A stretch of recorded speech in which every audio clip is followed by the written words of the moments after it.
hari umuntu wambajije ngo ese utandukanya gute umukiranutsi n'umunyabyaha? Kubera ko nkunda kuvuga ngo ndi umukiranutsi, ko nkunda kuvuga ngo kugira ngo Imana yumve amasengesho yawe ugomba kuba uri umukiranutsi wera nk'uko Imana yera.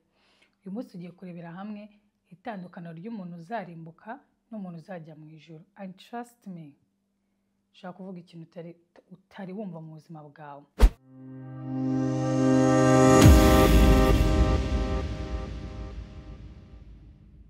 Hi my lovelies, ni muri mushyashya nganda kwakira. Amazina yanjye nitwa Sandrine kandi nimba usanzwe aha ngaha nawe nguhaye ikaze. Welcome back to another episode of I Learn You Learn We Grow Together. Ubwirwa n'iki ko umuntu ari umukiranutsi? Tubwirwa n'iki umuntu uzajya mu ijuru n'umuntu uzarimbuka? Uko biri kose ntabwo ari urujijo, nubwo abarokore cyangwa se n'abandi bantu bavuga ko ari urujijo nta muntu ubizi. Ariko amakuru meza ngufite uyu munsi nuko atari urujijo. Abantu bazajya mu ijuru Bibiliya irabagaragaza, n'abantu batazajya mu ijuru bakarimbuka Bibiliya irabagaragaza. Ntabwo Imana yaba yaranditse igitabo kimwe kirimo ibitabo 36 ivuga ibintu byinshi ngo irondogore, reke kuvuga neza umuntu uzajya mu ijuru n'umuntu utazajya mu ijuru. Bibiliya irabivuga, ahubwo ni twebwe abantu tutabisobanukirwa, twebwe tuyisoma tuyishyira mu myumvire yacu bikatunanira kubisobanura. But yeah, today ngiye kubikubwira. Tubwirwa n'iki rero ko umuntu azajya mu ijuru cyangwa se atazajya mu ijuru? Hari ibintu usigaye byaraje mu Rwanda, ndasinzi nimba bihari, ariko hari ibyo bita safe border, hari ibyo bita Uber, hari ibyo ariko nyaho mu Rwanda birahari. Iyo uteze taxi zino za yego niba ari yego, bahara akamashini kabahereza igiciro umukiriya ari bwishyure kuko kabaze distance n'ibindi bintu byose. Kari akamashini rero ni nk'umucamanza barimo hagati, ntabwo umukiriya yaburana nta nubwo umushoferi yaburana. Niko binagenda iyo turi kugiranya cyangwa se turi gushaka kumenya umuntu uzajya mu ijuru cyangwa se uzarimbuka. Bibiliya niyo mucamanza, Bibiliya niko kuma katuri hagati, nicyo kizibiti, niyo evidence tugomba gukoresha. I don't know. Iyo ubitekerejeho neza ubona abantu benshi bari guhunga Imana muri kino gihe. Kubera iki? Kubera ko hari ibintu byinshi Imana ibasaba babona badashoboye. Ntukice ntugasamane, ariko rero nunanga umuntu uzaba umwishe. Ntugasamane ariko niwifuza n'umuntu ariko nabwo uzaba usambanye. Ntugatukane, ntugakora iki, umuntu nagukubita urushyanga windukira kubite nahangaha. Hari ibintu byinshi cyane Bibiliya cyangwa se ijambo ry'Imana ridusaba ku buryo abantu babona bibagoye. Bakabona ibyo barimo barakina urusimba, akavuga ati ariko ibintu nakigora nkabikora imyaka ingana gutya ejo nkanarimbuka. Kandi ngiye gukora ibyo abisi bikorera, ninarimbuka amenye ko ari cyo nazize, menye ko atirisi nari ubuzima to the maximum. Ntabwo rero wabarenganya, ariko nigeze kubivuga nongera mbivuge, abakristo nitwe bambasaderi b'Imana. Uko tugaragaza ibintu, uko tubikoramo, nibyo akenshi bituma abantu bahunga Imana cyangwa se bakaza hafi yayo. Iyo usomye Bibiliya witonze ubona abantu bagiye bahabwa imigisha ikomeye, impano zikomeye, ubutunzi bukomeye, ijuru. Ntabwo bari abantu beza, nubwo Yesu Bibiliya ifite amategeko menshi dusaba gukurikiza, ariko hari abantu benshi actually hafi ya bose, bose nta n'umwe uvuyemo, bose nta ntungane yaririmo, nta n'umwe utarakoraga ibyaha. Aburahamu se bro, somye Bibiliya. Dawidi se yo, Salomo se yo, Samusoni se yo. Abantu benshi bagiye bahabwa umugisha. Urebye Rusi yari umwana wavaga mu bwoko bw'Abamowabu, bwari ubwoko bwavumwe, bwari ubwoko bubi. Abasomye Bibiliya barabuzi, bwari bwaravutse nabi, ku mwana w'umukobwa wasambanyije papa we kugira ngo amutere inda.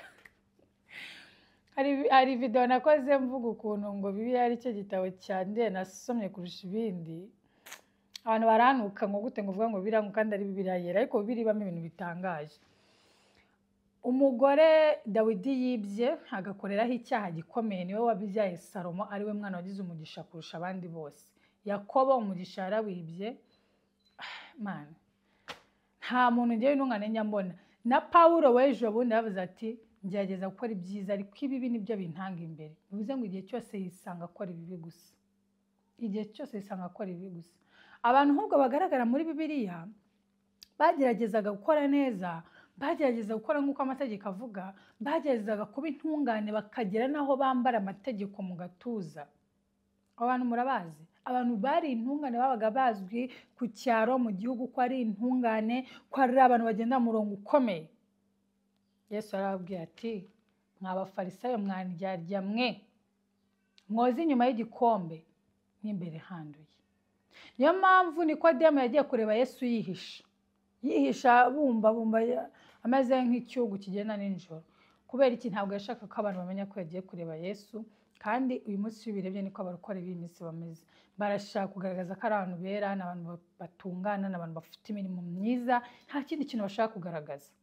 Abantu bitwa ngo ni abantu b'Imana, abapasiteri, abapadiri n'iki, ni abantu rwose uvuga ukavuga turiya rwose ni umuntu w'Imana, akora ibi n'ibi ntabwo abikora, tukabajyaho. Ariko abo bantu muri Bibiliya barahari bitwaga abafarisayo n'abanditsi. Ntabwo ari ko abafarisayo bari babi, ahubwo bari bameze nk'uko ubona abantu b'Imana b'uyu munsi. Ntabwo bemeraga icyaha cyabo, ntabwo bemeraga ibibi byabo. Dawidi yaratuye aravuga ngo kuko nzi ibicumuro byanjye, ibyaha byanjye biri imbere yanjye iteka. Yari yemeye ko ibyaha bye bimuri imbere, niyo mpamvu akomeza kubikora. Ngo mu byaha harimo mama yambyariye. Ibaza nawe kuvuka uri umunyabyaha. Umuntu wese avuka ari umunyabyaha. Niyo mpamvu ubona umwana mutoya ntabwo ushaka kumwigisha kurwana, ariko agira umujinya akagukubita n'akagumi kw'ibere. Atangira gukamakama nta hantu yabibonye, ukabona yahutse umwana mukuru y'imisatsi. Ni uko tuvukana kamere y'icyaha. Abafarisayo n'abanditsi kugira ngo babyemere ko bavukanye icyaha, ko bazahora ari abanyabyaha, ko bamwe ari abanyabyaha, ahubwo babifataga nk'abantu ngo bashobora gukurikiza amategeko y'Imana, bakayambara mu gatuza, bagakora ibintu bituma bigaragaza ko ngo bari kuyakurikiza, ariko ntibemere icyaha cyabo. Niryo tandukaniro ry'abafarisayo n'abanditsi n'abandi bantu bose bagaragara muri Bibiliya. Twese turi abanyabyaha, twavutse turi abanyabyaha. Mu byaha niho ababyeyi bacu batubyariye, kandi nabo mu byaha nibo bavukiye. Kamere y'icyaha iri muri twebwe, niyo mpamvu wisanga igihe cyose ukora ibyaha. Niyo wasaba Imana imbabazi, niyo wajya ku misozi ukajya kwiyiriza ngo Imana ikureho ibyaha, wisangira n'ubundi wakomeje ukabikora. Aha ntabwo ari ikibazo kiri, ahubwo ikibazo kiri ku buryo uva noneho muri iyo siteti y'icyaha ukajya muri siteti y'abakiranutsi. Hari uburyo bwahimbwe n'abantu, hari n'uburyo bwahimbwe n'Imana. Uburyo bwahimbwe n'abantu ni uburyo bwo kuvuga ngo Mana mbabarira iki, Mana mbabarira iki, Mana mbabarira iki, Mana mbabarira iki. Ariko nta namwe muri Bibiliya bigaragaza ko ari cyo kijyana abantu mu ijuru. Nta namwe icyo kintu kigaragaza ko ariyo nzira abantu bababarirwamo ibyaha. Abantu bakurikiza ijambo riri muri Yohana wa mbere, niba ari ibice bimwe rivuga ngo mwaturirane ibyaha byanyu. Guys, iriya jambo ntabwo rivuga ngo usaba Imana imbabazi. Abantu bazi Ikinyarwanda, kwatura ntabwo ari gusaba imbabazi. Kwatura ni ukuvuga ikintu kikurimo. Ntabwo ari ukuvuga ngo Mana mbabarira, Mana mbabarira. Buriya ni uburyo bwahimbwe n'abantu. Kandi mwaturirane ntabwo ari ukubwira Imana, ahubwo ni mwaturirane hagati yanyu mwebwe. Mubwirane ububi bwanyu, mubwirane ubunyamaswa bwanyu, mubwirane ububi bwanyu. Uko niko Dawidi yatera avuga ati kuko nzi ibicumuro byanjye, ibyaha byanjye biri imbere yanjye iteka. Ahinduka umunyabyaha kugira ngo Imana iboneke ko ari nyakuri, kuko ariyo yavuze ngo nta n'umwe ukiranuka ku isi uretse yo yonyine ikiranuka. But yaturemeye uburyo bwo gukora iki? Bwo gukiranuka, bwo kubabera nk'uko yera, bwo kuba abana b'Imana nk'uko ibishaka, bwo kwera mu mitima tugahinduka abakiranutsi bazajya mu ijuru. Ubwo buryo rero ni muri Bibiliya gusa, kandi ubwo buryo bwahozeho guhera mu itangiriro kugeza n'uyu munsi mu isezerano rishya bwamye ari uburyo bumwe gusa. Guess what? Ni ukwizera. Kwizera ntabwo ari imirimo, ntabwo ari ugusaba Imana imbabazi, ntabwo ari ukubyinagira ngo wirirwe mu butayu. Strictly kwizera. Niyo usomye mu Baroma ibice 4 umurongo wa 9 urabibona ko Aburahamu wa kera nawe yakijwe no kwizera. Ngo kwizera kwa Aburahamu kwamuhanijwe no gukiranuka. Kwizera ubanza kwemera icyaha cyawe kuri umunyabyaha by'iteka, warangiza ugasarendaringa, ugashyira amaboko hejuru, ukabona ubutabazi bw'Imana. Ubwo butabazi iyo buje urabwizera. Niyo mpamvu Bibiliya ivuga ngo uko gushaka kw'Imana niko kwatumye twezwa, tubiheshejwe n'uko umubiri wa Yesu watambwe rimwe gusa ngo bibe bihagije iteka.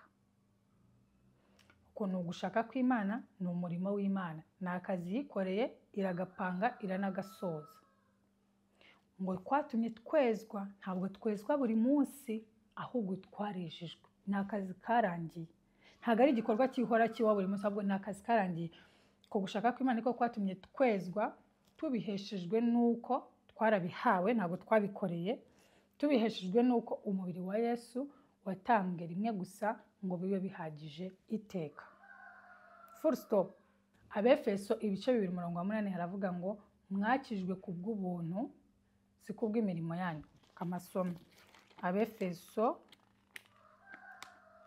bajya bangora kubona kubera ko nari batoya. Haravuga ngo ndi mu Bafilipo.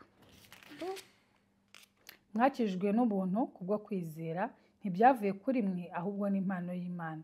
Ntibyavuye no ku mirimo kugira ngo hatagira umuntu wirarira, kuko turi abo yaremye ituremeye imirimo myiza muri Kristo, Imana yiteguriye kera kugira ngo tuyigenderemo. Mwakijijwe n'ubuntu kubwo kwizera, mutabiheshejwe n'imirimo yanyu, ko birivuze. Ntibyavuye no ku mirimo yanyu kugira ngo hatagira umuntu wirarira. Ukubwira ngo ujye gukora ngo nibwo uzahabwa agakiza arakubeshya, ahubwo twahawe agakiza kubw'ubuntu nk'impano y'Imana. Impano ni ikintu uherewe ubw'ubuntu. Niyo mpamvu ba Samusoni, ba Dawidi, ba Salomo, ba Aburahamu bose nubwo bakoze amaskandara akomeye na ba Nowa, bahawe ijuru, bahawe ubwo buntu kuko ari ikintu ugomba guhererwa ubuntu.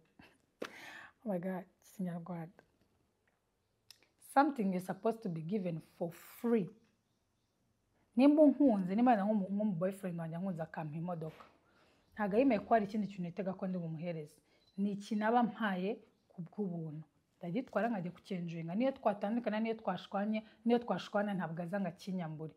Agakiza rero ni ikintu wahawe kubw'ubuntu. Ubuntu ntabwo ugikorera, ntabwo ugisabira imbabazi, ntabwo ucyuririra ubutayu, ntabwo ukiryamira amazi, ntabwo kigutera kwiriza, kuko yavuze ngo bibaye ari ibyo abantu bakoreye, abantu bagira kwirarira. Ibi ngibi Imana yabimeye ko akunda umukiranutsi, kandi tujya tubibona mu bakristo babikora. Nkoreye Imana, nakoreye Imana iranyibutse, my dear. Abanyabyaha ukukuri iyo bakoze cyane iyo migisha barayibona, kuko na Satani nawe ni umunyambaraga kandi nawe atanga imigisha. Wese ntayifite, nawe arayifite myinshi, nawe akora ibitangaza byinshi. Ntukitiranye imigisha y'Imana n'imigisha ya Satani, kuko bijya gusa ariko ntabwo ari bimwe. Ariko nk'uko nabivuze, umucamanza dufite n'umwe, ni Bibiliya. Agakiza twahawe ni ubuntu. Bibiliya iravuga mu Baroma ibice 5:9 ko kwizera biguhwanirizwa no gukiranuka. Ni umurimo w'Imana. Niyo mpamvu ijambo dusomye ryo mu Befeso ibice 2:8 havuze ngo niyo yaduteguriye imirimo myiza muri Kristo Yesu. Ni akazi k'Imana yateguye, ntabwo ari akawe. Ni ak'Imana yateguye, kandi kuko ari Imana ikiteguye iragikora, ikagikora neza, ikacyuzuza, kikaba complete. Ntabwo Yesu yakuyeho ibyaha 80% ngo agusigire 20%. Yakoze umurimo wuzuye, amaraso ye aruta y'intama, aruta y'ihene, aruta y'inyamaswa zose n'ibitambo byose. Niyo mpamvu yakoze umurimo uri complete.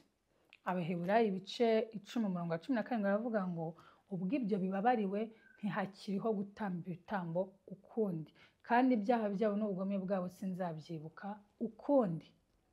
Ibyaha byawe ni wowe ubyibuka, ni wowe ubibona, ariko Imana ntabwo ibyibuka.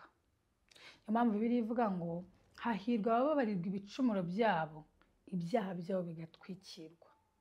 Ibyaha birababarirwa, ibicumuro bigatwikirwa, ntabwo ibyaha bikurwaho. Yesu ntabwo yaje mu isi gukuraho ibyaha, ahubwo yaje kubabarira ibyaha.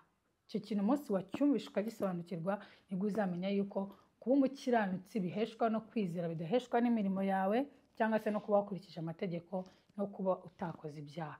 Thank you so much. Ndasoreza ahangaha. Nimba ari ikibazo ufite, please mbaza muri comment. Ni video niza ko nivuze kubera ko hari umuntu wambaje icyo kibazo muri comment, nandi kumusubiza. Nimba hari urujijo mvugize cyangwa se shaka no kuntuka, ibi bintu tubibwirije baradutuka ngo turi kubwira abantu ngo bikoreye ibyaha uko bishaka, ariko ntabwo ari byo. Gusa nimba hari ikibazo ufite, hari ikinyunganizo ushaka kuduhereza, please tell me in the comments. niba kanumva ibintu nkunze kuvuga kuri channel bigushimisha cyangwa se bigufasha, subscribe. Thank you so much for your support. Thank you so much for listening. Love.